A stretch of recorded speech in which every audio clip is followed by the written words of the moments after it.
లాంబరధరం విష్ణుం శశివర్ణం చతుర్భుజం ప్రసన్నవదనం ఛాయేత్ సర్వవిఘ్నోపశాంతయే. విషాదమోహనం. ఎందరో అవతారమూర్తుల గురించి పురాణాలు మనకు వివరించాయి. అందరిలో ప్రత్యేక విలక్షణ మూర్తి శ్రీకృష్ణమూర్తి. ఆయన బాల్యం అటు లీలామాధుర్యానికి ఆటపట్టు, ఇటు అనంత దార్శనిక సూత్రాల తేనెపట్టు. ఆయన శృంగార మహత్వం లౌకిక దృష్టికి సమ్మోహనం, అలౌకిక దృష్టికి విలక్షణం. ఒక రకంగా గొప్ప రాజనీతిజ్ఞుడు, మరో కోణంలో మహావిషాద నాయకుడు. ముఖ్యంగా అరిషడ్వర్గాలను మోక్ష మార్గాలుగా, స్వర్గద్వారాలుగా అద్భుతంగా నిరూపించాడు.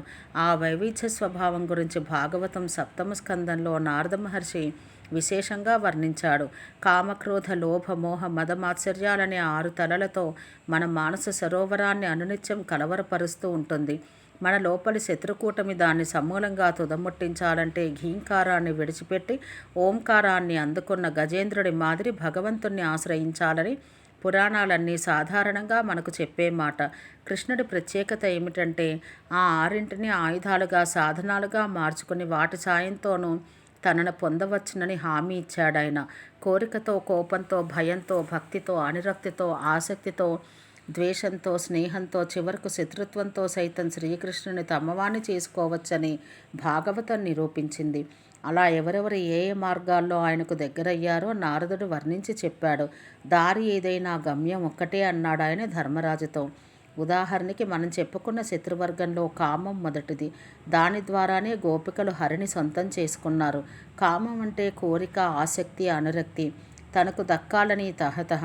ధర్మార్థ కామమోక్షాలనే 4 రకాల పురుషార్థాలకు సంబంధించి కామంలోని 4 కోణాలను భరతముని తన నాట్యశాస్త్రంలో విశ్లేషించాడు. గోపికలది మధురభక్తికి చెందిన కామం, మోక్షకాంక్షలోంచి ఉప్పొంగినది కాబట్టి వారిది మోక్ష సంబంధ శృంగారం అన్నారు పెద్దలు. భరతుడి వివరణలోని మోక్షకామానికి సరైన ఉదాహరణ గోపికల కామం. కోరికతో గోపికలు, భయం చేత కంసుడు, అసూయాద్వేషాలతో శిశుపాలాదులు, చుట్టరికం రీత్యా యాదవులు, ప్రేమాభిమానాల మూలంగా పాండవులు, భక్తి కారణంగా మునిజనులు శ్రీకృష్ణుడికి చేరువయ్యారన్నది నారద మహర్షి విశ్లేషణ. ఇదే విధంగా ఇతరత్రా భాగవత భక్తుల గురించి, వ్యక్తుల గురించి సమీక్షిస్తే శ్రీకృష్ణుడు ఎన్ని విధాలుగా మోక్ష మార్గాన్ని పరిచయం చేశాడో తెలుస్తుంది. ఇంతమందిని ఎన్ని రకాలుగా ఉద్ధరించిన కృష్ణుడి జీవితం మాత్రం ఎంతో విచిత్రమైనది.